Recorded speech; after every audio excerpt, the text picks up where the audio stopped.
Chapters 1429 Gaining another rank 8 battle strength, 1430 Entering the river, 1431 Wild Gukam, 1432 Huangshi's pursuit. Chapter Start. Chapter 1429 एक और rank 8 battle strength का मिलना। Immemorial year beast fishing formation का defence बहुत strong था।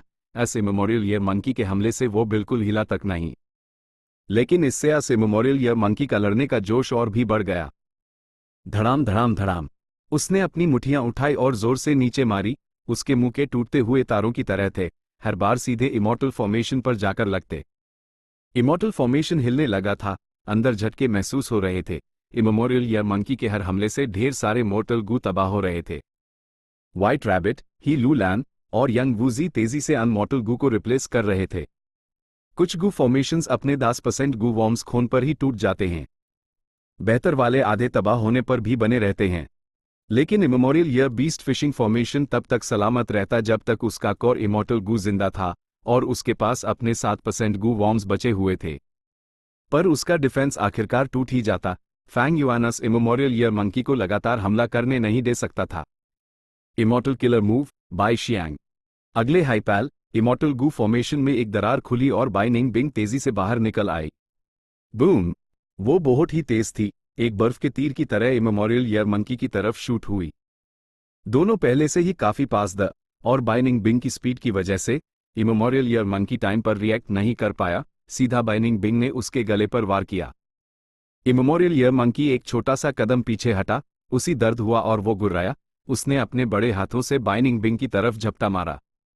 पाल भर में बाइनिंग बिंग को लगा कि उसकी आंखों के सामने अंधेरा छा गया है, क्योंकि दो विशाल बंदर के हाथ उस पर टूटने के लिए आगे बढ़ रहे थे, जिससे गहरी परछाइयां बन रही थी। बाइनिंग बिंग घबराई नहीं, उसने बस एक एचएन की आवाज निकाली और वहां से उड़ गई। इमेमोरियल ईयर मंकी के हाथ ऊपर से नीचे आए, जबकि बाइनिंग बिंग उसके पैरों के बीच से निकल गई। वैसे तो अपनी स्पीड के साथ वो आराम से बंदर से बच सकती थी, लेकिन अजीब बात यह थी कि जैसे हाई वो इमेमोरियल ईयर मंकी के पेट के पास पहुंची, वो पकड़ी गई। इमेमोरियल ईयर मंकी ने अपने हाथों से उसी जकड़ लिया, बाइनिंग बिंग को एक क्रिस्टल बॉल की तरह पकड़े हुए। फिर उसने जोर से मुट्ठी बैंड की और कुछ देर रगड़ने के बाद अपनी हथेलियां खोल दी। अगर बाइनिंग बिंग अपने नॉर्मल शरीर में होती तो वो अब तक कीमा बन चुकी होती, लेकिन उसने किलर मूव बाय शियांग पहले ही उस कर लिया था। वो एक 5 मीटर लंबे बर्फ के दानव में बदल चुकी थी। उसने बर्फ का कवच पहना हुआ था और उसके 3 सर और 6 हाथ द वो नंगे पांव थी और 2 हल्के नीले बादलों पर खड़ी थी। इमेमोरियल ईयर मंकी ने अपनी हथेलियां खोली, बाय शियांग पहले ही टुकड़े टुकड़े हो चुका था। चप चप! इमेमोरियल ईयर मंकी ने देखा कि उसका दुश्मन खत्म हो गया है। वो खुशी से हंसा और अपने हाथों से बर्फ के टुकड़े फेंक दिए और फिर से इमॉर्टल गू फॉर्मेशन पर हमला करने लगा। बाय शियांग के टुकड़े हवा में तैर रहे थे, हवा के साथ धीरे धीरे इकट्ठे हुए और कुछ ही सांसों में पूरा बाय शियांग रिकवर हो गया, वापस 5 मीटर के दानव में बदलकर। यही तो किलर मूव बाय शियांग का कमाल था। बाइनिंग बिंग, जो बाय शियांग के रूप में बदल चुकी थी, अब एक मांस के शरीर में कैद नहीं थी। भले ही उसके बर्फ का एक नाखून जितना टुकड़ा भी बच जाए, वो तुरंत दानव रूप में वापस आ सकती थी। लेकिन इस बार ना सिर्फ मेरी उड़ने की स्पीड कम हुई है, मेरे बाय शियांग की रिकवरी स्पीड भी गिर गई है। बाइनिंग बिंग ने सोचा और फिर से इमेमोरियल ईयर मंकी की तरफ बढ़ गई। इमेमोरियल ईयर बीस्ट्स के शरीर में टाइम पाथ डाउ मार्क्स भरे पड़े द उनके एक्शंस में टाइम पाथ का इफेक्ट था। वो अपने आसपास टाइम पाथ डाउ मार्क्स बना सकते थे, उन्हें हल्के में नहीं लिया जा सकता था। Immortal killer move penetrating ice blade. Boom! Frost energy से भरा ice blade immemorial year monkey के कंधे पर लगा, लेकिन उसकी खाल के अंदर नहीं जा पाया। अस विशाल इमेमोरियल ईयर मंकी के सामने वो आइस ब्लेड एक छोटे से फल काटने वाले चाकू जैसा था। इमेमोरियल ईयर मंकी ने बाइनिंग बिंग को फिर से पकड़ लिया। उसने बचने की कोशिश की, लेकिन फिर नाकाम रही। लेकिन इससे कोई फर्क नहीं पड़ता था कि वो कितनी बार तबाह हुई, जब तक उसके शरीर के टुकड़े बचे रहते, वो तेजी से रिकवर हो जाती। ऑफ कोर्स, उन्होंने पहले हाई चेक कर लिया था कि अस इमेमोरियल ईयर बीस्ट के पास कोई वाइल्ड इमॉर्टल गू नहीं था, वरना बाइनिंग बिंग इतनी हिम्मत से अस इमेमोरियल ईयर बीस्ट की बैटल स्ट्रेंथ को चैलेंज नहीं करती। इमेमोरियल ईयर मंकी के पास ढेर सारे वाइल्ड मॉर्टल गू द, लेकिन ये गू वॉर्म्स बाइनिंग बिंग के लिए कुछ भी नहीं थे। असली खतरा तो खुद इमेमोरियल ईयर मंकी था। 1 दर्जन राउंड्स के बाद बाइनिंग बिंग धीरे धीरे स्लो होती गई और बाय शियांग को रिकवर होने में ज्यादा टाइम लगने लगा। इसके आगे इमेमोरियल ईयर मंकी को आती जाती चोटें ही लगी थी। उसके जिस्म पर थोड़ी फ्रॉस्ट जमी थी, लेकिन उसने उसी आसानी से झटक दिया। बाइनिंग बिंग के अटैक्स उसकी खाल के अंदर जा सकते थे, लेकिन इमेमोरियल ईयर बीस्ट की रिकवरी स्पीड बहुत ज्यादा थी, वो कुछ ही सांसों में पूरी तरह ठीक हो जाता था। यहां तक कि बाइनिंग बिंग भी थोड़ा निराश महसूस कर रही थी। उसी ऐसा लग रहा था जैसे वो ऐसे इमेमोरियल ईयर मंकी के आसपास भिनभिनाती एक परेशान करने वाली मक्खी हो। उसका ज्यादा ध्यान अभी भी इमोर्टल फॉर्मेशन पर ही था। धड़ाम धड़ाम धड़ाम। अक्सर इमेमोरियल ईयर मंकी बाइनिंग बिंग के हमलों को नजरअंदाज कर देता और इमोर्टल गू फॉर्मेशन पर जोर से प्रहार करता। इस इमेमोरियल ईयर बीस्ट में बहुत ताकत है। फैंग युआन लड़ाई देख रहा था और इस नतीजे पर पहुंचा। जैसे रैंक 8 गू इमोर्टल्स की ताकत में फर्क होता है, वैसा हाई इमेमोरियल ईयर बीस्ट के साथ भी था। इस इमेमोरियल ईयर मंकी में गजब की ताकत थी। बाइनिंग बिंग अपनी पूरी शक्ति लगाकर भी कोई बड़ा नुकसान नहीं पहुंचा पा रही थी। भले ही बाइनिंग बिंग में गजब का टैलेंट था, उसके पास northern dark ice soul physique और बाई शियांग की सच्ची विरासत थी, उसकी फाउंडेशन अस इमेमोरियल ईयर मंकी से कंपेयर नहीं कर सकती थी जो 10,000 सालों से जिंदा था। Immemorial year beast fishing formation को ज्यादा नुकसान हो रहा था। फैंग युआन और बाकी लोगों की रिप्लेनिशमेंट की स्पीड अब कम पड़ने लगी थी। जैसे जैसे इमेमोरियल ईयर मंकी बाइनिंग बिंग के हमलों से और चिड़चिड़ा होता गया, वो और तेजी से हमला करने लगा। इमोर्टल फॉर्मेशन में दरारें आने लगी थी। सबसे ज्यादा बैटल स्ट्रेंथ वाला होने के नाते फैंग युआन लड़ने नहीं जा रहा था। इमेमोरियल ईयर मंकी को immemorial year beast fishing formation पर हमला करने देना एक तरह की स्ट्रैटेजी थी, ताकि पहले उसी कमजोर किया जा सके। इमेमोरियल ईयर बीस्ट्स में उनके ज़ोडियाक एनिमल के हिसाब से उनकी अलग अलग ताकतें और कमजोरियां थी। ताकत के मामले में इमेमोरियल ईयर मंकी उनके बीच सिर्फ मिड टियर था। इमेमोरियल ईयर ड्रैगन्स, बुल्स और टाइगर्स में सेम सर्कमस्टांसेस में कहीं ज्यादा ताकत होती। लेकिन इस इमेमोरियल ईयर मंकी के सामने भी इमोर्टल गू फॉर्मेशन टूटने लगा था। मियाओ येन, जाकर बाइनिंग बिंग की मदद करो, फैंग युआन ने ऑर्डर दिया। फेरी मियाओ येन ने सर हिलाया और इमोर्टल गू फॉर्मेशन से बाहर निकल आई। काफी देर से लड़ाई देखने और इस इमेमोरियल ईयर मंकी की ताकत को जानने के बाद उसने क्लोज रेंज में लड़ने की हिम्मत नहीं की, वो तुरंत दूर जाकर खड़ी हो गई। Immortal killer move, curved moon. उसकी दोनों ईंघ में चांद की तरह कर्व्ड निशान बन गए जब उसने इमेमोरियल ईयर मंकी की ईंख में देखा। काफी देर बाद इमेमोरियल ईयर मंकी पर कोई असर नहीं हुआ, जैसे कि फेरी मियाओ येन ने हमला हाय ना किया हो। वो इमोर्टल गू फॉर्मेशन पर हमला करता रहा। फेरी मियाओ येन के माथे पर पसीना आ गया। Immemorial year monkeys river of time में रहते हैं, उनकी ईंघ नदी के पानी में डूबी रहती हैं, उनकी ईंघ में टाइम पाथ डाउ मार्क्स सबसे ज्यादा होते हैं। फेरी मियाओ येन का साइट अटैक बिल्कुल बेकार था। ठीक है, फेरी मियाओ येन का जोश बढ़ गया और उसने एक और इमोर्टल किलर मूव इस्तेमाल किया, लिंगरिंग ट्यून। ये कोई ऑफेंसिव किलर मूव नहीं था, ये उसके दूसरे मूव को सपोर्ट करने के लिए था। इसके बाद फेरी मियाओ येन ने गाना शुरू किया। Immortal killer move, soft bone music. Music उठकर इमेमोरियल ईयर मंकी के हाथों की तरफ गया और लिंगरिंग ट्यून की मदद से वो बंदर के हाथों से बिना गायब हुए लिपट गया। इस म्यूजिक के असर से इमेमोरियल ईयर मंकी के हाथों की हड्डियां नरम होने लगी। इमेमोरियल ईयर मंकी थोड़ा कंफ्यूज हो गया, वो एक सेकंड के लिए रुका और अपने हाथों को देखा। फिर उसने पंचेस की बौछार जारी रखी, हर हमले से इमोर्टल फॉर्मेशन जोर से हिल रहा था। फेरी मियाओ येन की पलकें फड़क रही थी। उसने एक के बाद एक दो किलर मूव्स एक्टिवेट किए, लेकिन इससे इमेमोरियल ईयर मंकी सिर्फ थोड़ा कंफ्यूज हुआ। रैंक 7 और 8 के बीच का फर्क बहुत ही ज्यादा है। हमारे अटैक्स का तो कोई असर ही नहीं हो रहा। पिछले कुछ हजार सालों में इस पूरी दुनिया में सिर्फ फैंग युआन और फंग जिउगे ही ऐसे द जो रैंक 7 होकर रैंक 8 का मुकाबला कर सकते थे। शैडो सेक्ट के इमोर्टल्स के दिलों में ऐसी ही तारीफ के एहसास पैदा हुए। Immortal killer move, crimson ray. Immortal killer move, angry bird. Immortal killer move, fire phoenix. हे लुलन भी बाहर निकल आई, वो फायर पाथ किलर मूव्स में माहिर थी। उसने उन्हें आसानी से एक्टिवेट किया और वो इमेमोरियल ईयर मंकी पर जा लगे। उन्होंने बहुत बड़ा हंगामा किया लेकिन नुकसान ना के बराबर हुआ। फैंग युआन, यिंग वूजी और लेडी व्हाइट रैबिट अभी भी इमोर्टल गू फॉर्मेशन के अंडर थे। रैंक 7 किलर मूव्स, भले ही वो कितने भी प्रोफाउंड क्यों ना हो, रैंक 8 एग्जिस्टेंसेस पर शायद ही कोई असर डाल पाते हैं। फैंग युआन ये बात अच्छे से समझता था। वू योंग और फंग जिउगे के खिलाफ अपनी लड़ाइयों में रिवर्स फ्लो प्रोटेक्शन सील ने सबसे ज्यादा नुकसान पहुंचाया था। फैंग युआन ने रैंक 8 गू इमोर्टल से लड़ने के लिए कई तरीके इस्तेमाल किए थे, लेकिन उन्हें मारने के लिए ये बहुत मुश्किल था।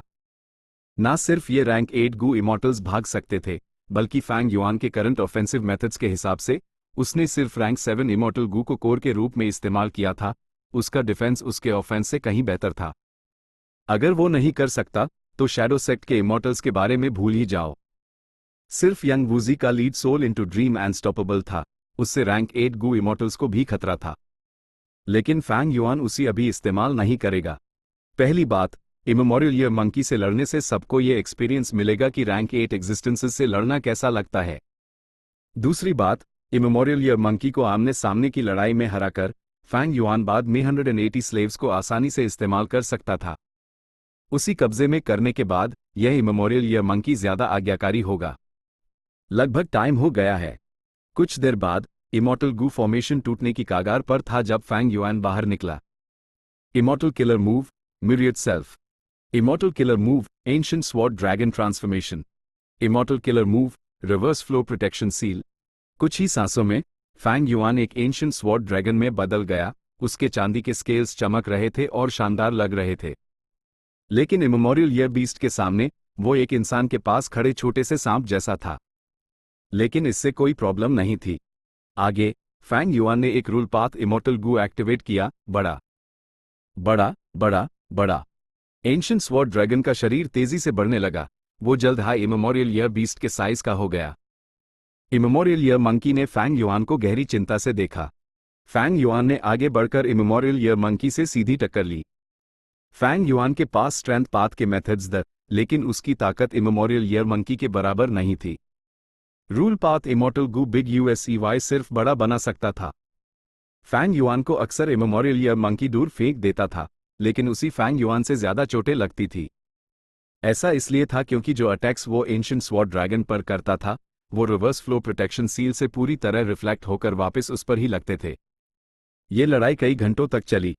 फैंग युआन ने हमला करने पर ध्यान दिया जबकि बाकी लोगों ने यूएसईवाई सपोर्ट किया। भले हाई रैंक 7 किलर मूव्स बेकार थे, लेकिन डैमेज आखिरकार जुड़ता है गया। इमेमोरियल ईयर मंकी जख्मों से भरा हुआ था। वो जोर जोर से सांस ले रहा था और भागने की कोशिश कर रहा था। उसने स्पेस को फाड़कर रिवर ऑफ टाइम में भागने की कोशिश की, लेकिन फैंग युआन ने अपने एंशिएंट स्वॉर्ड ड्रैगन के शरीर से यूएसईवाई रोक लिया। इमेमोरियल ईयर मंकी रुक गया और भाग नहीं पाया। आखिर में फैंग युआन ने 180 स्लेव्स का इस्तेमाल किया। तीसरी बार के बाद उसने अपना सर झुका दिया, फैंग युआन के सामने हार मानते हुए। इमेमोरियल ईयर मंकी कब्जे में आ गया था। अपने अपर एक्सट्रीम हेवनली ईगल को खोने के बाद फैंग युआन ने एक बार फिर से रैंक 8 बैटल स्ट्रेंथ हासिल कर ली थी। चैप्टर 1430, नदी में प्रवेश, sovereign immortal aperture, mini green heaven. Rainbow dream realm का एक बड़ा सा हिस्सा आसमान में तैर रहा था, वक्त के साथ धीरे धीरे घूमते हुए। सेल्फ विल का एक गोला यहां था जो फैंग युआन के रूप में बदल गया। ये बहुत ही असली लग रहा था। इस सेल्फ विल के अंदर कुछ रेड डेट इमॉर्टल एसेंस और कई गू वॉर्म्स थे। फिलहाल के लिए ये आखिरी कोशिश है। फैंग युआन के सेल्फ विल ने बुदबुदाया और उसने काम शुरू कर दिया। जैसे high red date immortal essence खर्च हुआ, उसी वक्त सेल्फ लव इमॉर्टल गू और अफेक्शन इमॉर्टल गू एक्टिवेट हो गए, जिसके बाद कुछ सप्लीमेंट्री इमॉर्टल गू भी इस्तेमाल हुए। जल्द ही बहुत सारी सेल्फ विल बाहर निकली, जिसने फैंग युआन के सेल्फ विल को कई मीटर लंबे दानव में बदल दिया। अपने गू वर्म एक्टिवेशन को रोकने के बाद फैंग युआन का सेल्फ विल कुछ देर आराम करने चला गया। पूरा सेल्फ विल दानव 10% तक छोटा हो गया था। वो पहले से ज्यादा घना था और उसमें खुद से सोचने की बेहतर क्षमता थी। इसके बाद फैंग युआन के सेल्फ विल ने एक और इमॉर्टल किलर मूव एक्टिवेट किया। इस मूव का कोई नाम नहीं था। फैंग युआन ने इसे हाल ही में ड्रीम रेल्म से निपटने के लिए बनाया था। इमॉर्टल किलर मूव से तेज रोशनी निकली जो ड्रीम रेल्म में घुस गई, जैसे कि वो तेज तलवारों से बनी हो। कुछ मिनट्स बाद फैंग युआन ने अपना किलर मूव रोक दिया। पूरा सेल्फ विल दानव सिकुड़कर एक बच्चे के साइज का हो गया।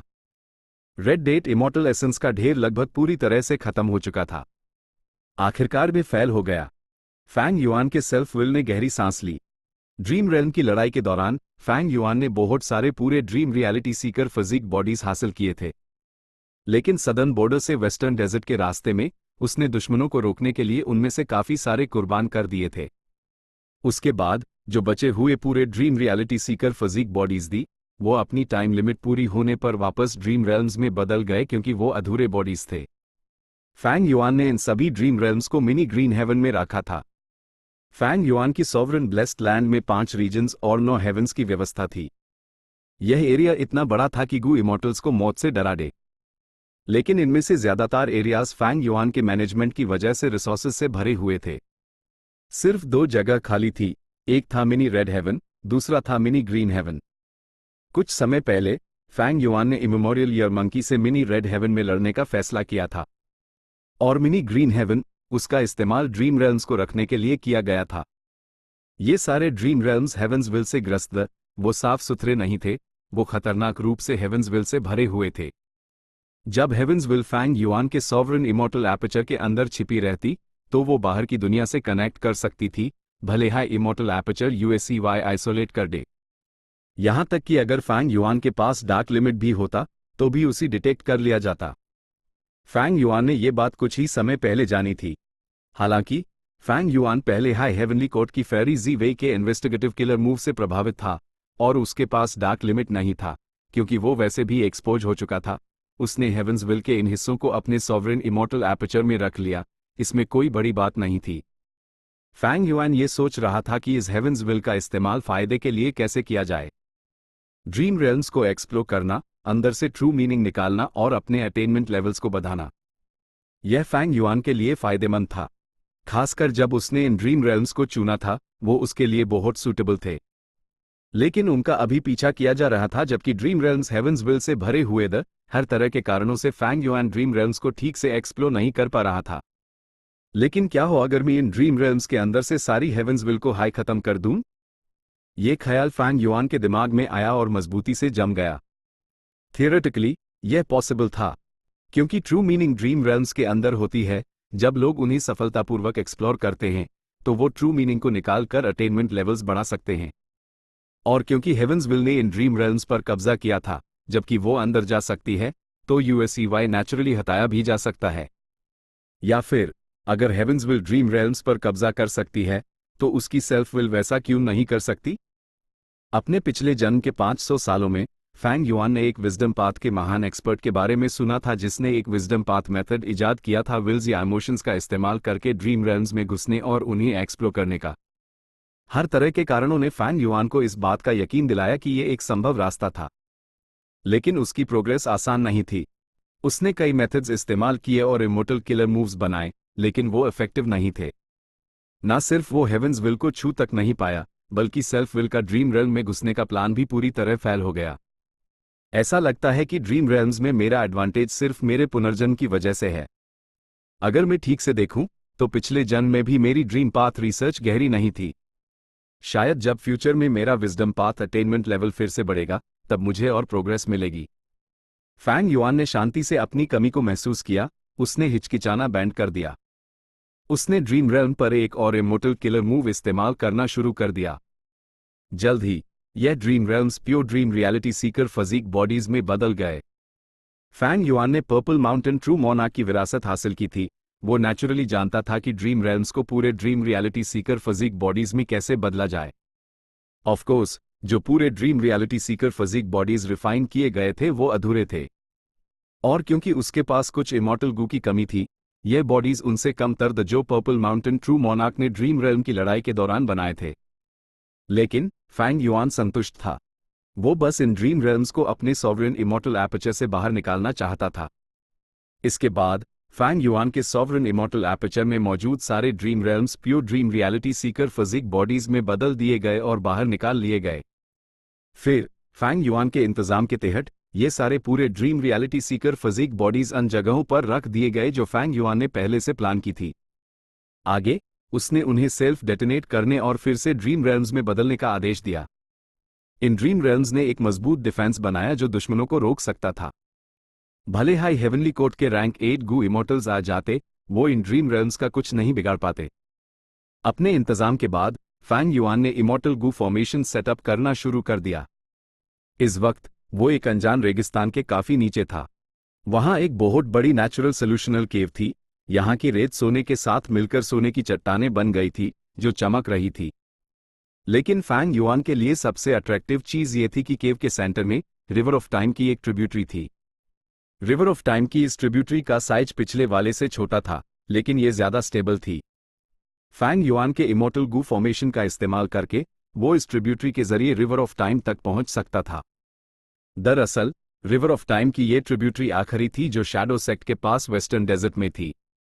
फैंग युआन ने अपना इमोर्टल गू फॉर्मेशन सेटअप करना शुरू कर दिया। उसका formation path attainment level grand master का था। जब हेवनली कोर्ट उसका पीछा कर रहा था तब उसका सबसे ज्यादा वास्ता फॉर्मेशन पाथ से हाई पड़ा था, चाहे वो टाइम एक्साइल फॉर्मेशन हो, सेल्फ क्लेंजिंग फॉर्मेशन हो या immemorial year beast fishing formation, ये सब इमोर्टल गू फॉर्मेशंस हाई थे। इन अनुभवों ने यूएसईवाई फॉर्मेशंस बनाने में और भी माहिर बना दिया था, इसलिए उसने ये इमोर्टल गू फॉर्मेशन शांति से और पूरे कॉन्फिडेंस के साथ सेटअप किया। और जैसा सोचा था, फैंग युआन ने सिर्फ कुछ हाई मिनट्स में इमोर्टल गू फॉर्मेशन बना लिया। बाइनिंग बिंग और बाकी लोग जो एरिया में पेट्रोलिंग कर रहे थे, उन्हें तुरंत वापस बुला लिया गया। इसके बाद वो उसके सॉवरेन इमोर्टल एपर्चर में चले गए जब फैंग युआन ने यिंग वूजी को आदेश दिया, तुम अब अपना काम कर सकते हो। Immortal killer move, burning soul bursting luck. Ying Wuji ने इस इमोर्टल किलर मूव को एक बार फिर इस्तेमाल किया। कनेक्ट लक की वजह से फैंग युआन और बाकी लोग अगले कुछ समय के लिए बहुत लकी हो जाएंगे। फैंग युआन इसे खुद भी इस्तेमाल करना चाहता था, लेकिन बर्निंग सोल बर्स्टिंग लक से सोल फाउंडेशन बहुत खर्च होती थी। उसने इसे पहले एक बार इस्तेमाल किया था, उसके पास इसे दोबारा इस्तेमाल करने की फाउंडेशन नहीं थी। यिंग वूजी स्पेक्ट्रल सोल का स्प्लिट सोल था, उसकी सोल फाउंडेशन गहरी थी और वो बर्निंग सोल बर्स्टिंग लक को कई बार इस्तेमाल कर सकता था। लेकिन फैंग युआन उसकी सोल फाउंडेशन को बहुत ज्यादा गिरने नहीं दे सकता था। लेट सोल इनटू ड्रीम के लिए यंग वूजी की एक स्ट्रॉन्ग सोल फाउंडेशन की जरूरत थी, वरना इससे आसानी से किलर मूव का बैकलैश हो सकता था। अगर यिंग वूजी रैंक 8 पर लीड सोल इनटू ड्रीम इस्तेमाल करने की कोशिश करता और बैकलैश का सामना करता, तो वो खुद ड्रीम रेल्म में फंस जाता और बच नहीं पाता। ताकत की एक कीमत होती है, हर चीज पाने के लिए एक कीमत चुकानी पड़ती है। इमोर्टल गू फॉर्मेशन गूंजने लगा, उसके प्रभाव में बहती हुई रिवर ऑफ टाइम की ट्रिब्यूटरी टर्ब्यूलेंट होने लगी, लहरें और भी तेज हो रही थी। फैंग युआन के सॉवरेन इमोर्टल एपर्चर में ढेर सारे मिरियड सेल्फ क्लोन्स थे, साथ में बर्निंग सोल बर्स्टिंग लक और इमेमोरियल ईयर मंकी। उसने जितनी भी तैयारियां कर सकता था, कर ली थी। वो जानता था कि रिवर ऑफ टाइम का ये सफर खतरनाक था, लेकिन उसी जाना ही था। Immortal killer move, reverse flow protection seal. Immortal killer move, ancient year beast transformation. अगले हाइपैल, वो एक एंशिएंट डेसोलेट बीस्ट में बदल गया और इमोर्टल फॉर्मेशन से तेज रोशनी निकली, जो रिवर ऑफ टाइम की ट्रिब्यूटरी में चार्ज कर गई और एक बड़ा सा होल बना दिया। फैंग युआन फौरन अंदर चला गया। स्विश स्विश स्विश, बड़ी लहरों ने अनगिनत रिपल्स पैदा किए। उसके पीछे बना होल सिर्फ कुछ सांस लेने तक ही रहा और फिर गायब हो गया।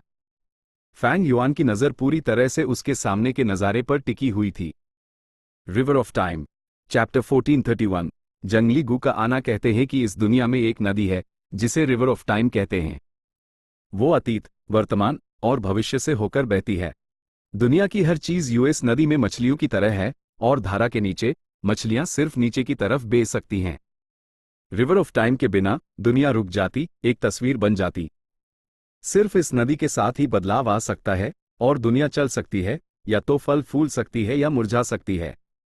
मैं एक बार फिर रिवर ऑफ टाइम में हूं। फैंग युआन ने आ भरी।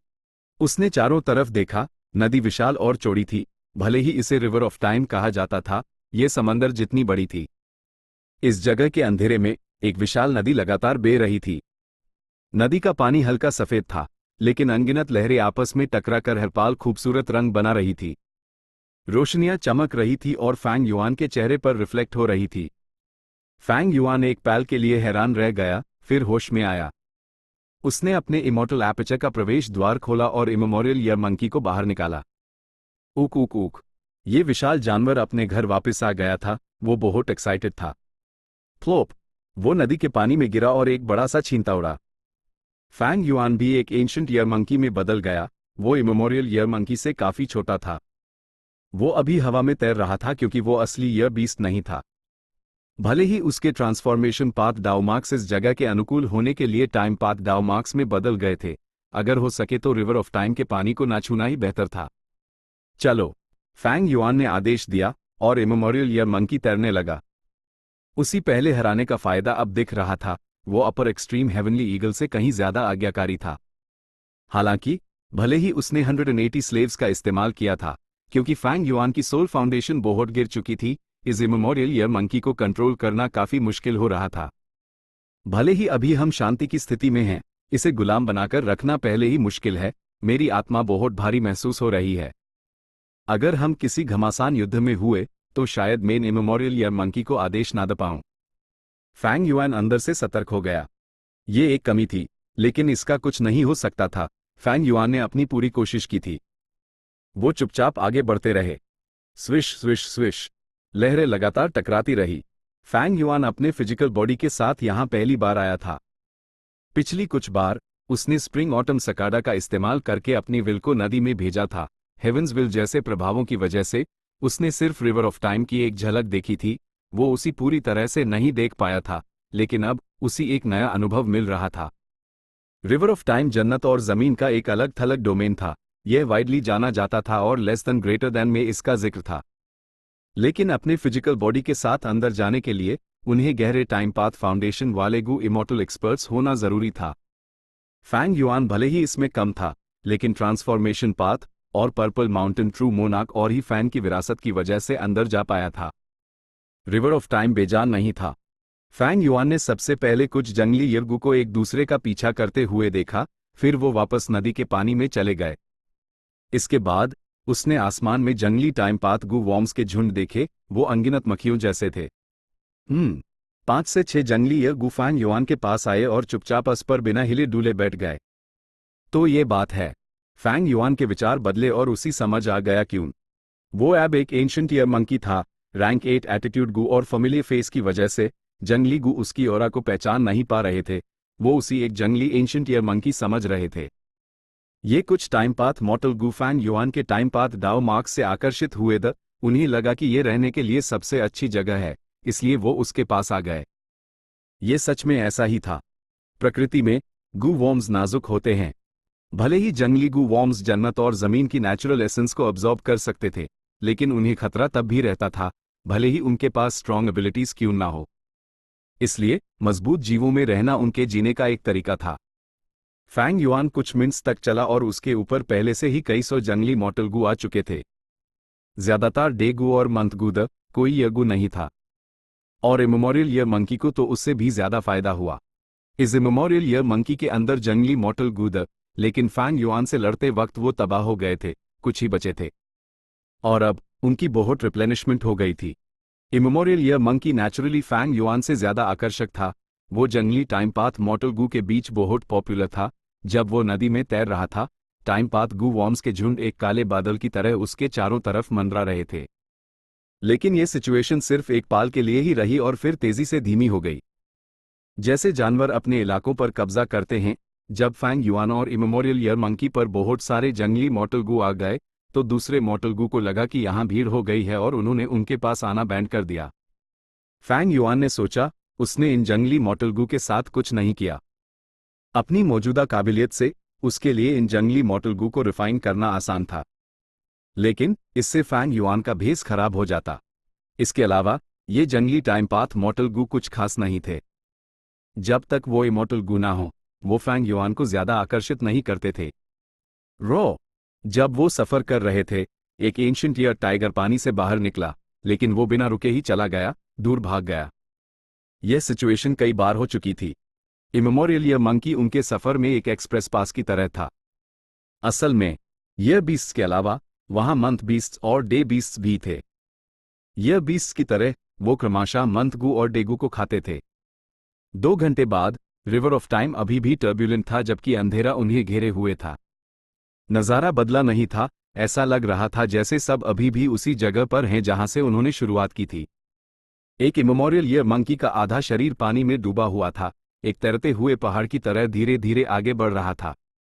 और फैंग युआन, वो एक एंशिएंट ईयर मंकी में बदलकर नदी के ऊपर हवा में तैर रहा था, धीरे धीरे आगे बढ़ रहा था। फैंग युआन को यकीन था, क्योंकि उसके पास पर्पल माउंटेन ट्रू मोनार्क की विरासत थी। उसके दिल में एहसास और भी गहरा हो गया था। जब तक वो इस एहसास का पीछा करेगा, उसी वो रेड लोटस की सच्ची विरासत जरूर मिल जाएगी जो स्पेक्ट्रल सोल डेमन वेनरेबल ने हासिल की थी। जो चीज उसी रोक रही थी, वो खतरनाक रिवर ऑफ टाइम के अलावा हेवनली कोर्ट का पीछा और घाट लगाना था। गड़गड़ाहट। अचानक एक जोर की आवाज के साथ बहते हुए रिवर ऑफ टाइम से एक करंट निकला। करंट फैंग युआन के बाईं तरफ उसके सामने की और शूट हुआ। ग्रर। इमेमोरियल ईयर मंकी गुर्राया, उसके रिलैक्स चेहरे पर थोड़ी गंभीरता दिखी। ये एक सडन स्प्रिंग है। फैंग युआन की एल की पुतलियां थोड़ी सिकुड़ गई। रिवर ऑफ टाइम सुरक्षित नहीं था, कुछ नदी के हिस्से बहुत खतरनाक थे जहां कई अनिश्चितताएं थी। सडन स्प्रिंग्स उनमें से एक थे। इस नदी के हिस्से में सफर करते वक्त अचानक उठने वाले झरनों से सावधान रहना पड़ता था। अगर वो उनसे टकरा जाते तो टारगेट पर बहुत सारे टाइम पाथ डाउ मार्क्स बन जाते, उन्हें भारी चोट लग सकती थी या मौत भी हो सकती थी, यहां तक कि वो अपनी उम्र भी खो सकते थे। फैंग युआन ने सतर्कता से इमेमोरियल ईयर मंकी के सर की तरफ मूव किया। उसके पास सडन स्प्रिंग से निपटने के लिए मेथड्स की कमी थी। वो सिर्फ इस इमेमोरियल ईयर बीस्ट के मजबूत शरीर का इस्तेमाल करके ही इसका सामना कर सकता था। उन्हें इस नदी को पार करना ही था। रेड लोटस की सच्ची विरासत तक पहुंचने के लिए यह जरूरी था। जब फैंग युआन पूरी तरह से नदी में सफर करने पर फोकस था, वेस्टर्न डेजर्ट में रिवर ऑफ टाइम की ट्रिब्यूटरी के पास 3 गू इमॉर्टल्स पहुंचे। एक रैंक 7 गू इमॉर्टल जो बहुत एलिगेंट था और 2 रैंक 8 गू इमॉर्टल्स जो पहाड़ों की तरह स्थिर थे।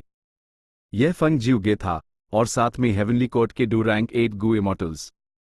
फेरी जीवे का प्लान फैंग युआन को चाबी के रूप में इस्तेमाल करके रेड लोटस की सच्ची विरासत को ढूंढना था। ए फ्लैट जब फैंग युआन रेड लोटस की सच्ची विरासत हासिल करने के लिए रिवर ऑफ टाइम में घुस चुका था, तो वो यकीनन उसके पीछे लोगों को भेजेगी। सोचा नहीं था कि यह अदरवर्ल्डली डेमन इतना ताकतवर होगा। वो सच में ब्रदर फंग से बराबरी की टक्कर ले सकता है। हमारी मदद से वो चाहे कितना भी टैलेंटेड क्यों ना हो, बच नहीं सकता। दोनों रैंक 8 गू इमॉर्टल्स काफी समय से फंग जिउगे से नहीं माइल्ड, और वो ऐसा इंसान नहीं था जो इज्जत के लिए जानकारी छुपाए। उसने सीधे फैंग युआन की बैटल स्ट्रेंथ में हुई तेजी से बढ़ोतरी के बारे में उन्हें बता दिया। अगर हम मिलकर काम करें तो हम फैंग युआन को मार पाएंगे। फंग जिउगे ने हल्का सा सर हिलाया। फैंग युआन की बैटल स्ट्रेंथ उसके जैसी ही थी। एक रैंक 8 गू इमॉर्टल के खिलाफ ये मुश्किल से काफी होता, 2 के खिलाफ ये बहुत ही ज्यादा मुश्किल हो जाता। खासकर अब फंग जिउगे के केओटिक हार्ट ड्रमिंग साउंड को फेरी जीवे ने फिर से मॉडिफाई किया था। यह फैंग युआन से निपटने के लिए ट्रम्प कार्ड था। यह तो ड्रीम रेल्म्स हैं। एक पाल बाद फंग जिउगे और बाकी लोग मजबूरन नीचे उतरे, ड्रीम रेल्म की डिफेंसिव लाइन को लाचारी से देखते हुए। लगता है हमें इंतजार करना पड़ेगा। ड्रीम रेल्म्स लगातार हिलते रहते हैं, जल्द हाई डिफेंस में एक गैप आएगा, हम अंदर जा पाएंगे। हमारे अलावा लॉर्ड हुवैंगशी रिवर ऑफ टाइम में हैं। पिछले 10,000 सालों में रिवर ऑफ टाइम में लड़ने में उनसे बेहतर कोई नहीं है। फैंग युआन उनका मुकाबला नहीं कर सकता। तीनों इमॉर्टल्स ने डिस्कस किया, यहीं रुककर मौके का इंतजार करने का फैसला किया। रिवर ऑफ टाइम में ग्रर। इमेमोरियल ईयर मंकी गुर्राया, उसका शरीर जख्मों से भरा हुआ था। फैंग युआन ने मुड़कर देखा, अपने पीछे नदी के हिस्से को देखते हुए उसी थोड़ा डर लगा। शुक्र है इमेमोरियल ईयर मंकी यहां मेरी रक्षा के लिए है, वरना हम इतनी आसानी से इस जगह को कैसे पार कर पाते। सडन स्प्रिंग्स में बहुत ताकत थी। उनमें कम से कम रैंक 7 किलर मूव की शक्ति थी, ज्यादातर रैंक 8 के। फैंग युआन ने तो एक सडन स्प्रिंग ऐसा भी देखा जिसमें रैंक 9 की पावर थी। इस सडन स्प्रिंग का फटना एक बड़े झरने जैसा था जो ऊपर आसमान की तरफ बह रहा था। शुक्र है जब यह फटा तब फैंग युआन उससे काफी दूर था, वो सुरक्षित था। इमेमोरियल ईयर मंकी काफी जख्मी है, लेकिन मेरे मेथड्स लिमिटेड हैं, मैं उसी ठीक नहीं कर सकता। फैंग युआन ने जांच की और मन ही मन आ भरी। दूसरे पाथ्स के हीलिंग मेथड्स यहां प्रतिबंधित थे। टाइम पाथ मेथड्स के मामले में फैंग युआन के पास सिर्फ मन एज बिफोर था, लेकिन ये इमॉर्टल गू सिर्फ इंसानी शरीर पर काम करता था। फैंग युआन सिर्फ इमेमोरियल ईयर मंकी को खुद से ठीक होने दे सकता था। क्या मुझे थोड़ी देर रुककर आराम करना चाहिए ताकि इमेमोरियल ईयर मंकी पूरी तरह से रिकवर हो सके? फैंग युआन हिचकिचाने लगा। सडन स्प्रिंग्स रेड लोटस की सच्ची विरासत तक पहुंचने की पहली बढ़ादर फैंग युआन को अभी भी dark web spiders, 1 finger flow sharks और एक खास ब्लेड रिवर सेगमेंट का सामना करना था। ये 3 बढ़ाएं सडन स्प्रिंग से भी ज्यादा खतरनाक थी। Sudden spring river segment. Lord हुवैंगशी ने अपने सामने की नदी को देखा और उसकी भावें सिकुड़ गई। लेडी जी वेई के अनुसार फैंग युआन ठीक आगे है। अगले हाईपैल लॉर्ड हुवैंगशी की एक चमक उठी और वो दृढ़ता से सडन स्प्रिंग रिवर सेगमेंट की तरफ उड़ गया। चैप्टर 1432 हुवैंगशी का पीछा बूम। एक विशाल सडन स्प्रिंग शांत नदी की सतह से फूट पड़ा।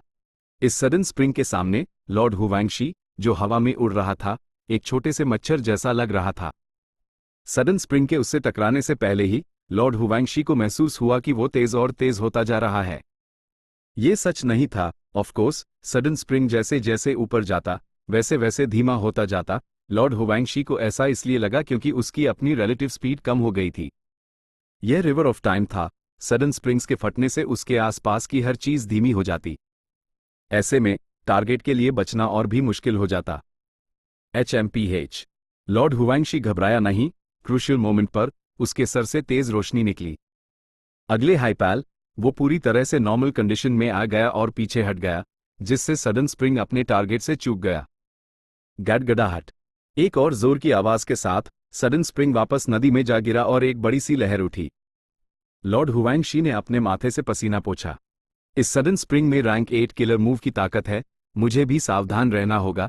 अगर मैं इसकी चपेट में आ गया तो मुझे भारी चोट लगेगी। अगर मैं किसी रैंक 9 लेवल के सडन स्प्रिंग से टकरा गया तो मैं यकीनन गंभीर रूप से घायल हो जाऊंगा, शायद मर भी जाऊं। लॉर्ड हुवांगशी ने अपने दिल में दबाव महसूस किया। भले ही वो एक रैंक 8 गू इमॉर्टल था और रिवर ऑफ टाइम में लड़ते वक्त USEY टेरिटोरियल एडवांटेज था। वो जानता था कि फैंग युआन के पास लक पाथ मेथड्स द और यहां तक कि एक काफी comprehensive all living beings luck true inheritance भी था। सडन स्प्रिंग रिवर सेगमेंट में होने का मतलब था कि अपनी ताकत के अलावा अपनी किस्मत पर भी निर्भर रहना पड़ेगा। मैं अभी फैंग युआन का पीछा कर रहा हूं, ये उसके लिए फायदेमंद नहीं है। लकपात की गहराइयों के अनुसार मेरा सफर आसान नहीं होगा, ये मुश्किलों से भरा होगा। फैंग युआन ने मुझे परेशान करने के लिए ये रास्ता चुना है, ये अच्छा प्लान है। लेकिन लॉर्ड हुवांगशी ने भावे सिकोड़ी, शंका महसूस करते हुए, फैंग युआन चाहे कितना भी लकी क्यों ना हो, वो सारे सडन स्प्रिंग्स से बच नहीं सकता, है ना? भले हाई रैंक 9 सडन स्प्रिंग्स रहे हों, लेकिन वो रैंक 7 सडन स्प्रिंग्स तो अनगिनत हैं, और कई रैंक 8 सडन स्प्रिंग्स भी हैं। उसने उन्हें कैसे पार किया? क्या उसने पूरे time reverse flow protection seal का इस्तेमाल किया? अगर वो रिवर्स फ्लो प्रोटेक्शन सील का इस्तेमाल कर रहा था तो यह लॉर्ड हुवांगशी के लिए बहुत अच्छी खबर थी, क्योंकि यह सडन स्प्रिंग रिवर सेगमेंट बहुत लंबा था। अगर फैंग युआन पूरे टाइम अपना किलर मूव इस्तेमाल करता तो उसका इमॉर्टल एसेंस बहुत खर्च हो जाता। ये बाद में लॉर्ड हुवांगशी के लिए उससे लड़ते वक्त मददगार होता। लॉर्ड हुवांगशी ने यह नहीं सोचा था कि फैंग युआन एक इमेमोरियल ईयर मंकी को अपनी ढाल के रूप में इस्तेमाल करेगा। भले हाई फैंग युआन अपर एक्सट्रीम हेवनली ईगल को कंट्रोल कर सकता था, हेवनली कोर्ट ने इसका क्रेडिट हे फैन की सच्ची विरासत को दिया था। Fang Yuan rank 7 cultivation level के साथ एक रैंक 8 एग्जिस्टेंस को कंट्रोल कर रहा था। यह एक हैरान करने वाली उपलब्धि थी। लेकिन सच्चाई 180 स्लेव्स और years flow like water immortal gu की कमी थी। खासकर दूसरा, ही फैन ने अपनी कमजोरी को एक्सपोज नहीं किया था। यह राज हेवनली कोर्ट को नहीं पता था। वो ये डिड्यूस नहीं कर सकते थे कि फैंग युआन के पास इमेमोरियल ईयर बीस्ट्स को अपनी तरफ आकर्षित करने का तरीका है। ऐसे कारणों की वजह से हेवनली कोर्ट ये नहीं जान पाया कि फैंग युआन एक इमेमोरियल ईयर बीस्ट को कंट्रोल कर सकता है। कुछ मिनट्स बाद लॉर्ड हुवांगशी सडन स्प्रिंग रिवर सेगमेंट से बाहर निकल आया। फेरी जी वे का निर्देश USEY फिर से मिला। लॉर्ड हुवांगशी ने दिशा बदली, अपनी स्पीड बढ़ाते हुए फैंग युआन की तरफ उड़ गया। एक पल बाद उसकी चाल रुक गई और उसने अनिश्चितता से आगे देखा। Dark web spider. लॉर्ड हुवांगशी का चेहरा गंभीर हो गया और उसने बुदबुदाया। उसके सामने एक विशाल मकड़ी थी जिसका शरीर हल्का सफेद था। वो एक बड़े जाल पर स्थिर बैठी थी। ये मकड़ी पहले के सडन स्प्रिंग से भी बड़ी थी। ये एक पहाड़ जैसी थी, उसके 4 पैर पहाड़ियों जैसे थे। मकड़ी के सामने लॉर्ड हुवांगशी छोटा सा था। वो एक हाथी के सामने चींटी जैसा था। डार्क वेब स्पाइडर से भी बड़ा वो विशाल जाल था जिस पर वो बैठी थी। ये विशाल जाल क्रिस्टल जैसे पदार्थ से बना था, कुछ धागे पतले जबकि कुछ पेड़ के तनों जितने मोटे थे। जाल सीधा नहीं था, बल्कि एक जंगल जैसे पिंजरे में बुना हुआ था। अनगिनत मकड़ी के धागे रिवर ऑफ टाइम के पानी में जड़ों की तरह घुसे हुए थे। चाहे पानी कैसे भी बहे, ये धागे अपनी जगह पर स्थिर रहते थे। बहुत सारे मकड़ी के धागों ने मिलकर एक विशाल क्रिस्टल का घोंसला बनाया था। हर कनेक्टर पर कई जटिल धागे जो अलग अलग दिशाओं से जुड़ रहे थे। लॉर्ड हुवांगशी का दिल डूब गया। उसी विश्वास नहीं हो रहा था फैंग युआन और बाकी लोग यहां से गुजरकर रेड लोटस की सच्ची विरासत की तरफ बढ़ गए। उसने फिर से कंफर्म किया, फेरी जीवेई के निर्देश गलत नहीं थे। इससे उसका शक और भी पक्का हो गया, फैंग युआन ने ये रास्ता उसी टारगेट करने के लिए डिजाइन किया था। फैंग युआन इस खतरनाक जगह का इस्तेमाल करके मुझे पीछे हटने पर मजबूर करना चाहता है। लॉर्ड हुवैंगशी का चेहरा ठंडा पड़ गया, उसने एक एचएन की आवाज निकाली और यूएस विशाल क्रिस्टल घोंसले में उड़ गया। हर डार्क वेब स्पाइडर एक इमेमोरियल डेसोलेट बीस्ट था। उनके रिवर ऑफ टाइम में अपने इलाके होते द उनके इलाके में, यहां तक कि इमेमोरियल डेसोलेट बीस्ट्स भी हंगामा करने की हिम्मत नहीं करते थे। वो फूड चेन के सबसे ऊपर का शिकारी था। डार्क वेब स्पाइडर अपने विशाल शरीर के अलावा अपनी अकल्पनीय ताकत पर, साथ ही अपने तेज मुंह और इस क्रिस्टल घोंसले पर निर्भर रहता था। हर क्रिस्टल घोंसले का धागा असाधारण था। अतीत के गू इमॉर्टल्स ने इसे एक शानदार नाम दिया था जो आज तक इस्तेमाल होता है, पीसफुल टाइम थ्रेड। कोई भी रैंक 7 या उससे नीचे का जीव अगर इस धागे को छू ले तो वो वक्त में जम जाएगा। वो हिल नहीं पाएंगे और आखिर में डार्क वेब स्पाइडर का शिकार बन जाएंगे जो धीरे धीरे उनकी तरफ बढ़ता है। लॉर्ड हुवैंगशी जैसे किसी के लिए पीसफुल टाइम थ्रेड का एक अकेला धागा उसे प्रभावित नहीं कर सकता था, लेकिन अगर सो एक साथ हों तो वो भी गंभीर खतरे में पड़ जाता। और पूरे क्रिस्टल घोंसले में कितने पीसफुल टाइम थ्रेड्स थे? बस अनगिनत। लॉर्ड हुवैंगशी बहुत हाई धीरे धीरे आगे बढ़ा। उसने ध्यान से हर यूएस धागे को पार किया जो एक जाल में बुना हुआ था। उसने सोचा था कि फैंग युआन का पीछा करने के लिए इस खतरनाक जगह से घूमकर चला जाए, लेकिन इस तरह उसी एक लंबा रास्ता तय करना पड़ता और फैंग युआन को बहुत सारा वक्त मिल जाता। और क्या पता अगर ये रेड लोटस की सच्ची विरासत शुरुआत से हाई इन क्रिस्टल घोंसलों के अंदर हो। इसलिए लॉर्ड हुवैंगशी को इस खतरनाक जगह में कदम रखना ही पड़ा और फैंग युआन का पीछा करना पड़ा। जब तक मैं सावधान रहूंगा और किसी भी पीसफुल टाइम थ्रेड को नहीं छूऊंगा, मैं इसे सुरक्षित रूप से पार कर जाऊंगा। लॉर्ड हुवैंगशी ने सोचा ही था कि एक जोर का धमाका हुआ, जन्नत और जमीन के टकराने जैसी अविश्वसनीय आवाज आई। क्रिस्टल जाल का घोंसला यूएस तेज आवाज की लहरों के साथ हिल गया। डार्क वेब स्पाइडर सतर्क हो गया, उसकी 180 कॉम्पाउंड एयर लॉर्ड हुवैंगशी को घूरने लगी। डैम इट, ये जरूर फैंग युआन का ट्रैप है। लॉर्ड हुवैंगशी गुस्से में था, लेकिन उसी ज्यादा हैरानी नहीं हुई। अगर वो फैंग युआन होता तो उसने भी अपने दुश्मनों के खिलाफ यही ट्रैप लगाया होता। जबकि मैं यहां तक पहुंच पाया हूं, मेरे पास मेरा आश्वासन है, मैं इस खतरनाक एरिया को पार कर सकता हूं, भले हाई डार्क वेब स्पाइडर सतर्क हो गया हो। एक ठंडी सांस के साथ लॉर्ड हुवैंगशी ने क्रिस्टल धागों पर अपना इमॉर्टल किलर मूव इस्तेमाल करना शुरू कर दिया। ये क्रिस्टल धागे नाजुक होने के बावजूद आसानी से टूटने वाले नहीं थे, क्योंकि कोई भी किलर मूव जैसे ही धागों के पास आता, वक्त में जम जाता। Of course, rank 8 killer moves के सामने पीसफुल टाइम थ्रेड्स की डिफेंस की एक ऊपरी सीमा थी। लॉर्ड हुवैंगशी ने काम शुरू किया, अपने रैंक 8 किलर मूव्स का इस्तेमाल करके क्रिस्टल धागों पर हमला किया और उसकी स्पीड तेजी से बढ़ती जा रही थी। वो एक टाइम पाथ का महान एक्सपर्ट था, उसके पास पीसफुल टाइम थ्रेड्स के खिलाफ असरदार तरीके थे। इसके अलावा वो डार्क वेब स्पाइडर धीरे धीरे चलता था, वो लॉर्ड हुवैंगशी को पकड़ नहीं सकता था। लॉर्ड हुवैंगशी डार्क वेब स्पाइडर से लड़ना नहीं चाहता था, उस पर एक बहुत बड़ी जिम्मेदारी थी। लेकिन उसके भागने का रास्ता आसान नहीं था, अक्सर immortal killer moves, sound waves, Frost और आग उसी रोक रही थी। लॉर्ड हुवैंगशी की स्पीड बहुत रुक गई, आखिरकार वो मकड़ी के हाथों पकड़ा गया और उनके बीच घमासान युद्ध हुआ। बम बम बम। एक घमासान लड़ाई के बाद लॉर्ड हुवैंगशी डार्क वेब स्पाइडर से छूटकर उसके इलाके से निकल गया। लेकिन अब वो पहले से ज्यादा बुरी हालत में था, ना सिर्फ वो धूल से सना हुआ था, बल्कि उसी हल्की चोटें भी लगी थी। ये मनहूस फैंग युआन, उसने कितने ट्रैप्स लगाए हैं, और ये सारे ट्रैप्स बिल्कुल सही वक्त पर एक्टिवेट होते हैं, इसमें गहरी प्लानिंग है। लॉर्ड हुवैंगशी को नुकसान हुआ था, वो गुस्से से भरा हुआ था, वो फैंग युआन को छोड़ने वाला नहीं था। वो उड़ते हुए अपने जख्मों का इलाज कर रहा था। जल्द ही वो एक अजीब नदी के हिस्से में दाखिल हुआ। ये क्या हो रहा है? मैं इस नदी के हिस्से में एक मजबूत स्वॉर्ड पथ और ब्लेड पथ की ओरा महसूस कर सकता हूं। लॉर्ड हुवैंगशी हैरान था और उसके चेहरे पर शंका झलक रही थी। उसने अपनी स्पीड धीमी की और ऑब्जर्व किया, इस नदी के हिस्से में स्वॉर्ड की और ब्लेड लाइट फैली हुई थी। रुको, कहीं ये वो तो नहीं? लॉर्ड हुवैंगशी ने भावन सिकोड़ी। मैं अतीत की तरफ अपस्ट्रीम सफर कर रहा हूं, दूरी के हिसाब से मैं शायद 1,00,000 साल पीछे चला गया हूं, मेन लेट एंटिक्विटी एरा में हूं। Late antiquity era, sword path, blade path. मैं जानता हूं, वेस्टर्न डेजर्ट का शी युआन, इस शख्स ने स्वॉर्ड पाथ कल्टिवेट किया, स्वॉर्ड अबिस बनाया, और 3 रैंक 8 गो इमॉर्टल्स को मारा। एक और ब्लेड पाथ डेमोनिक इमॉर्टल है, उसी डाओ जिऊ लंग के नाम से जाना जाता है। उसकी डेमोनिक शक्ति अपरंपार थी। उसने वेस्टर्न डेजर्ट में रैम्पेज किया, वो एक्सपल्जन फॉर्मेशन को तोड़ने में कामयाब रहा और दुनिया को हिला दिया। इन दोनों ने पहले लड़ाई की थी। ये एक घमसान लड़ाई थी जिसने बहुत बड़ी तबाही मचाई थी। लॉर्ड हुआंगशी ने अपने इन्वेस्टिगेटिव मेथड्स का इस्तेमाल किया और जैसा सोचा था, नदी का ये हिस्सा इन 2 रैंक 8 महान एक्सपर्ट्स के बीच हुई लड़ाई से प्रभावित था, जिससे ये एक ब्लेड रिवर सेगमेंट बन गया था। यहां से गुजारना सडन स्प्रिंग रिवर सेगमेंट से भी ज्यादा खतरनाक था, क्योंकि ये मुमकिन था कि डाओ जिऊ लैंग या शी युआन के इमॉर्टल किलर मूव्स अचानक से प्रकट होकर हमला कर दें। जब सडन स्प्रिंग्स आते हैं तो उनके फटने का एक प्रोसेस होता है, लेकिन इस ब्लेड रिवर सेगमेंट में वैसा कुछ नहीं था।